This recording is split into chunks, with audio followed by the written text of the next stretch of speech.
Selamat siang pemirsa, apa kabar Anda hari ini? Pada kesempatan kali ini, saya akan membahas mengenai potret pertanian Indonesia meliputi tanaman palawija, perkebunan, kehutanan, peternakan, dan perikanan.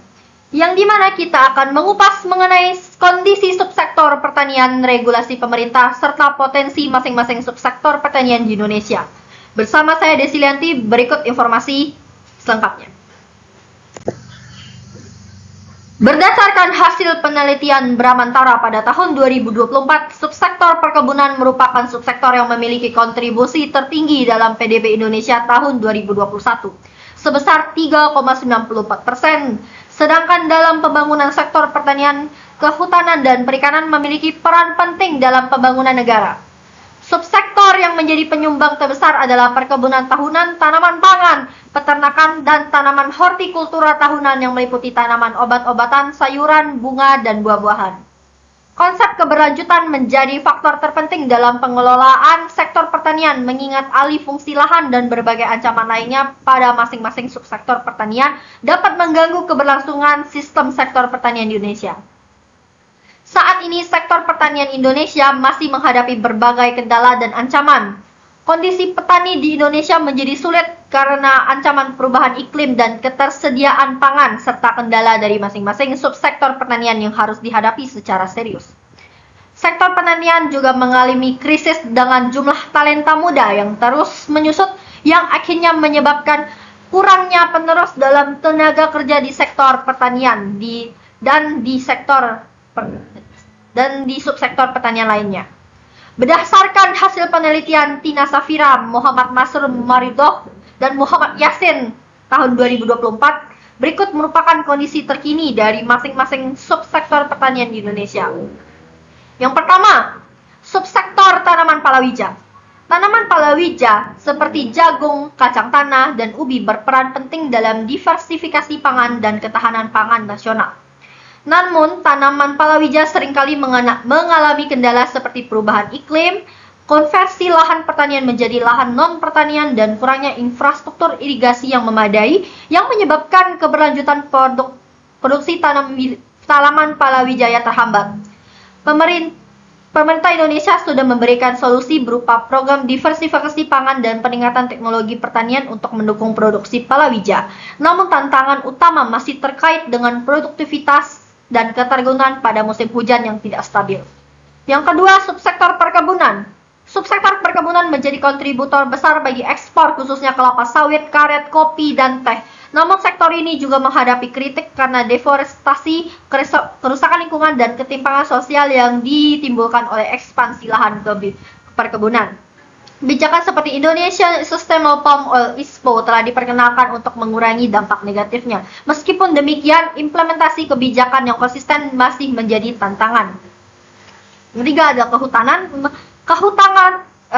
Subsektor kehutanan memiliki peran strategis dalam perekonomian melalui penyediaan bahan baku industri, peningkatan devisa, dan penciptaan lapangan kerja. Namun menghadapi masalah serius terhadap deforestasi, kebakaran hutan, dan konversi hutan menjadi lahan perkebunan. Pemerintah Indonesia telah berusaha menurunkan tingkat deforestasi dengan moratorium izin perkebunan dan memperkenalkan kebijakan untuk memperbaiki tata kelola hutan, namun penegakan hukum terkait illegal logging dan pembelakan liar masih menjadi tantangan. Yang keempat, subsektor peternakan. Peternakan berperan penting dalam ketahanan pangan dan ekonomi nasional. Komoditas seperti daging, telur, dan produksi susu menjadi andalan subsektor ini. Subsektor ini tidak hanya memenuhi kebutuhan domestik, tapi juga berpotensi mengurangi impor pangan. Namun sektor ini menghadapi tantangan seperti penyakit ternak, seperti penyakit mulut dan kuku, dan ketergantungan pada pakan impor. Yaitu efisiensi produksi dan akses terhadap teknologi untuk meningkatkan kualitas serta produktivitas ternak juga masih terbatas. Pemerintah terus berusaha meningkatkan ketahanan sektor peternakan melalui program perbaikan genetik dan layanan kesehatan hewan. Yang terakhir, subsektor perikanan. Subsektor perikanan mencakup perikanan tangkap dan perikanan budidaya. Perikanan berkontribusi terhadap pengentasan kemiskinan dan ketahanan kemiskinan, terutama bagi masyarakat pesisir. Namun sektor perikanan masih menghadapi masalah penangkapan ilegal, eksploitasi yang berlebihan dan dampak perubahan iklim. Pemerintah telah melakukan berbagai upaya untuk mengatasi masalah ini, termasuk melalui penguatan kebijakan untuk mencegah penangkapan ikan ilegal dalam IUU Fishing dan memperkenalkan praktik aquaculture yang berkelanjutan. Meskipun demikian, tantangan besar dapat terus terjadi dalam menjaga keberlanjutan stok ikan dan ekosistem laut.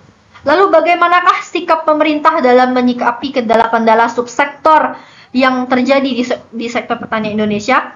Pemerintah sudah menjalankan beberapa program untuk subsektor pertanian seperti berikut.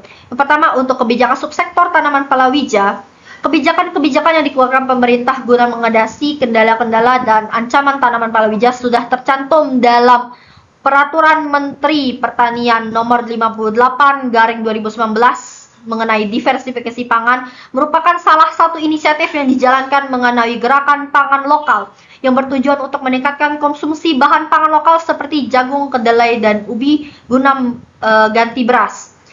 Yang kedua, penyediaan, peredaran, dan pengawasan benih tanaman pangan. Kebijakan ini memastikan kualitas benih tanaman pangan yang digunakan oleh petani.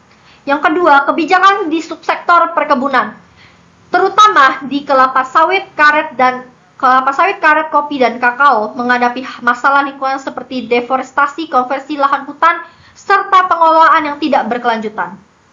Pemerintah dengan bijak mengeluarkan kebijakan sebagai berikut.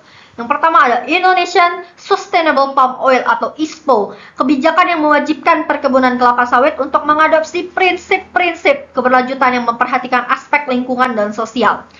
Yang kedua adalah moratorium izin baru perkebunan. Pemerintah mengeluarkan kebijakan moratorium untuk menangguhkan pemberian izin baru untuk perkebunan sawit di kawasan hutan guna mengurangi deforestasi. Yang ketiga, Peraturan Presiden Nomor 44 Tahun 2020 tentang Rencana Aksi Nasional untuk Pengolahan Sumber Daya Alam yang berkelanjutan yang mencakup sektor perkebunan. Yang ketiga, subsektor kehutanan. Masalah utama sektor kehutanan di Indonesia adalah deforestasi dan kebakaran hutan. Pemerintah Indonesia mengatasi kendala ini melalui beberapa regulasi penting, yaitu moratorium izin baru di kawasan hutan untuk kegiatan yang dapat merusak hutan seperti perkebunan dan penambangan. Yang kedua, Peraturan Presiden Nomor 61 Tahun 2011, Rencana Aksi Sosial Mitigasi Perubahan Iklim yang mencakup pengelolaan hutan dan upaya mengurangi deforestasi. Ketiga, Peraturan Menteri Lingkungan Hidup dan Kehutanan Nomor P83 Menhak Setjenkum 1/10/2016. Rencana ini merupakan kebijakan untuk memulihkan hutan yang rusak. Yang ketiga adalah yang berikutnya adalah subsektor peternakan. Program inseminasi buatan IB, Peraturan Menteri Pertanian Nomor 23 Tahun 2015. Yang berikutnya adalah program penyuluhan dan pendidikan peternakan. Serta subsektor berikutnya adalah perikanan. Program Zero IUU Fishing, pemerintah Indonesia memberlakukan kebijakan tegas terhadap penangkapan ikan ilegal, termasuk dalam penenggelaman kapal-kapal ikan ilegal yang tertangkap di perairan Indonesia. Yang kedua adalah Peraturan Presiden Nomor 44 Tahun 2016 tentang Strategi Nasional Pengelolaan Sumber Daya Laut yang mengatur pengelolaan perikanan secara keberlanjutan. Yang ketiga, Peraturan Menteri Kelautan dan Perikanan Nomor 2 Tahun 2015 tentang Peraturan Pengelolaan Sumber Daya Perikanan yang membatasi kuota tangkapan dan melindungi spesies ikan yang terancam punah. Potensi subsektor pertanian digadang-gadang mempunyai nilai yang cukup besar dalam 10 tahun ke depan. Tanaman palawija seperti jagung, kedelai, dan ubi akan mengalami peningkatan signifikan seiring dengan upaya diversifikasi pangan dan pengurangan ketergantungan pada beras. Pemerintah telah mendorong peningkatan produktivitas dengan adopsi teknologi pertanian modern dan varietas unggul yang akan memperkuat ketahanan pangan dalam jangka panjang. Sektor perkebunan, terutama kelapa sawit, karet, kopi, dan kakao, memiliki potensi ekspor yang besar dengan penerapan prinsip keberlanjutan seperti Indonesia Sustainable Palm Oil.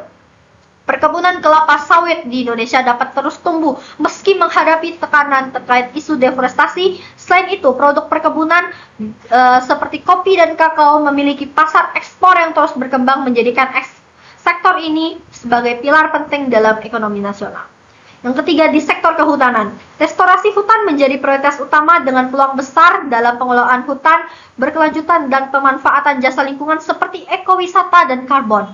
Kayu dan produk turunan lainnya tetap akan menjadi komoditas unggulan ekspor meskipun pengelolaan yang ramah lingkungan dan berkelanjutan menjadi tantangan utama.